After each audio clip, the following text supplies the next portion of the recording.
Perkenalkan, nama saya Muhammad Yamanuddin. Saya selaku tenaga pengamanan dan selaku tour guiding di Rumah Pengasing Bung Karno. Jadi saya kerja di sini dari tahun 1997, jadi lebih kurang waktu 24 tahun untuk mengabdi di kantor Balai Pelestarian Kebudayaan wilayah Bengkulu dan Lampung. Selamat datang dalam perjalanan mengungkap sejarah tersembunyi dari rumah yang menjadi saksi bisu perjuangan seorang proklamator. Di balik dinding-dinding ini tersimpan cerita yang jarang diketahui banyak orang. Inilah rumah Bung Karno, tempat lahirnya gagasan besar dan peristiwa penting yang membentuk sejarah bangsa. Jadi untuk sejarah Rumah Pengasingan Bung Karno ini, jadi sebelum ditempati Bung Karno, ini salah satu rumah saudagar Tionghoa. Jadi dibangun pada tahun 1918. Jadi Bung Karno menempatin dari tahun 1938 sampai 42. Jadi lebih kurun waktu 4 tahun Bung Karno di rumah ini. Nah, untuk rumah ini sangat bersejarah lah jatuhnya.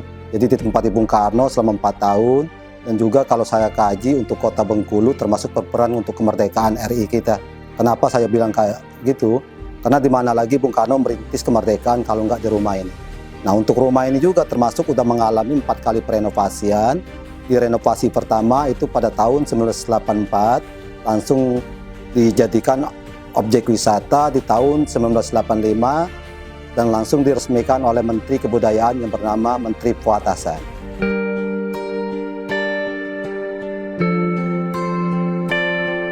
Jadi kalau tokoh penting yang berkunjung ke rumah ini salah satunya ayahnya Pamawati yang bernama Pak Asandin, dan juga ada salah satu lagi yang bernama Pak Abdul Manap, Pak Bastiar.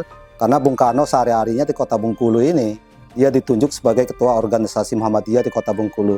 Jadi banyaklah tokoh-tokoh yang bermain di rumah ini. Salah satunya itu tadi ada ayahnya Pamawati tadi. Rumah ini bukan sekedar pembentuk sejarah Indonesia, terutama kota Bengkulu. Kalau peristiwa penting, jadi Bung Karno kan sifatnya kan diasingkan. Jadi diasingkan ini dari pihak tokoh pemerintah Belanda. Nah, dia diasingkan ini dengan tujuan Bung Karno ini tidak melakukan aktivitas politik lah jadinya kan. Jadi kalau untuk yang masalah yang penting ini, karena disinilah Bung Karno merintis kemerdekaan atau kemerdekaan RI kita di kota Bengkulu atau di rumah ini. Salah satunya Bung Karno di sini yang sangat penting, dia mengumpulkan pemuda-pemudi untuk bermain di rumah ini. Salah satunya Bung Karno mendirikan grup teater yang dinamakan Tonil Monte Carlo dan juga mengajar badminton, dan juga salah satu juga dia mengajar di sekolahan di kota Bengkulu ini yang namanya Sekolahan Muhammadiyah atau sekarang diganti namanya SD 4 Muhammadiyah di belakang Benteng Marlboro. Itu yang sangat pentingnya. Jadi Bung Karno diasingkan di Bengkulu ini. Jadi kan sebelum di kota Bengkulu, jadi Bung Karno sempat di kota Ende atau di NTT. Jadi Bung Karno di sana termasuk mengalami sakit malaria. Jadi sama pihak tokoh-tokoh di sana dipilihlah tempat yang lebih layak untuk diasingkan. Ternyata pada saat itu kota Bengkulu lah yang dipilih. Nah, kalau dikaji pada saat itu kota Bengkulu termasuk bukan kota yang lebih layak. Nah, dia termasuk kota yang rawan malaria dan juga akses kendaraan juga termasuk belum ada. Nah, dengan tujuan Bung Karno diasingkan ini supaya Bung Karno dijauhkan dari tokoh-tokoh pihak pemerintahan. Salah satunya sama Pak Bastiar, sama Pak Bung Hatta, sama Pak Kyai Agus Salim. Jadi mereka dijauhkan dari tokoh-tokoh. Nah, supaya politik Bung Karno tidak berkembang.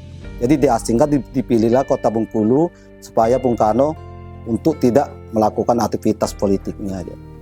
Setiap sudut rumah ini dipertahankan agar tetap seperti aslinya, agar generasi mendatang dapat merasakan dan memahami jejak sejarah yang tertinggal di sini. Jadi sekarang, jadi untuk perawatan, alhamdulillah kita untuk sekarang udah termasuk 2 tahun ini. Jadi kita dibantu termasuk oleh Kementerian Kemendikbud dari pusat langsung untuk perawatan. Jadi di Bengkulu kita ada kantornya yang bernama kantor BPK Balai Pelestarian Kebudayaan. Kalau dulu kita masih gabung sama pihak Jambi yang dinamakan kantor Balai Pelestarian Purbakala. Kalau sekarang udah diganti. Nah, jadi untuk perawatan segala macam itu dipertahankan dari pusat, dananya juga dikucur dari pusat untuk perawatan. Jadi Bung Karno diasingkan di kota Bengkulu dari tahun 1938 sampai 1942. Jadi lebih kurun waktu 4 tahun di rumah ini. Nah, dalam waktu jangka 4 tahun ini, termasuk Bung Karno termasuk ditemani oleh keluarga, yaitu istri kedua Bung Karno yang bernama Ibu Inggit Garnasi, beserta anak angkat Bung Karno yang bernama Ratna Juami dan Soekarti. Nah, kenal sama Ibu Pemawati juga termasuk di rumah ini. Karena salah satunya Pemawati berteman sama anak angkat Bung Karno yang bernama Ratna Juami dan Soekarti.